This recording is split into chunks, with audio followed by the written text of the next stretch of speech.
Au cégep, j'ai rencontré des gens passionnés par leur métier, passionnés par l'aviation et qui ont su transmettre leurs valeurs et leurs passions. Pour moi, le cégep, ça a été découverte. Découverte d'un nouveau métier, découverte aussi de mes capacités, capacité d'apprendre, capacité à me développer, aussi capacité à m'adapter.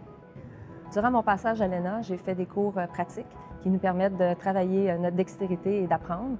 Donc, on a touché autant le machinage de pièces, le métal en feuille et la soudure, mais on a aussi appris beaucoup du côté de la science, l'aérodynamique, la thermodynamique, l'électricité. Donc, on quitte le cégep de l'ENA avec un bagage qui nous permet d'avoir beaucoup d'ouverture sur notre futur. Le cégep de l'ENA, c'est une grande famille. J'ai rencontré des gens extraordinaires, puis certains que je côtoie encore. Un des bons souvenirs que j'ai, c'est le voyage qu'on a fait en Floride.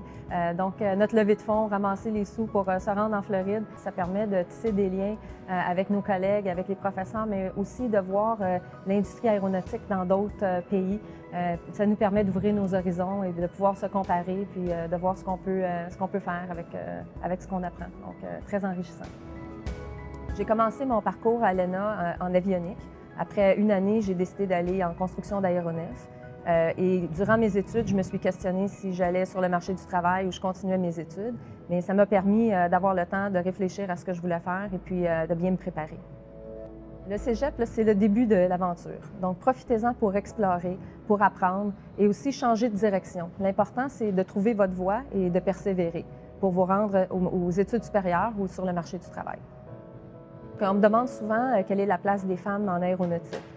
Pour moi, les femmes ont autant leur place en aéronautique que les hommes. Dans la vie, il faut faire notre place. Donc, il faut avoir le goût de persévérer, le goût d'avancer. Mais pour moi, les femmes ont autant leur place que les hommes dans les milieux scientifiques. Il faut trouver le moyen d'intéresser nos jeunes filles aux sciences et aux métiers plus techniques. Donc, c'est certain qu'en 87, quand j'ai commencé ma technique à l'ENA, il y avait beaucoup moins de filles qu'aujourd'hui. Aujourd'hui, il y a beaucoup plus de femmes à l'école, puis tant mieux parce qu'on a besoin de femmes dans l'industrie, donc on est content d'avoir des femmes dans nos équipes. On sait que la diversité apporte beaucoup dans une équipe de travail, donc la diversité homme-femme, la diversité en âge, la diversité en nationalité, c'est important.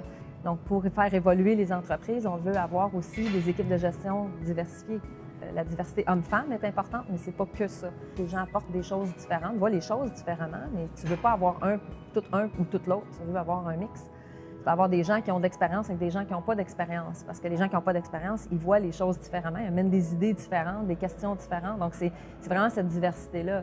Donc c'est important là, de garder la valeur que chacun apporte. Bon 50e au Cégep du Québec!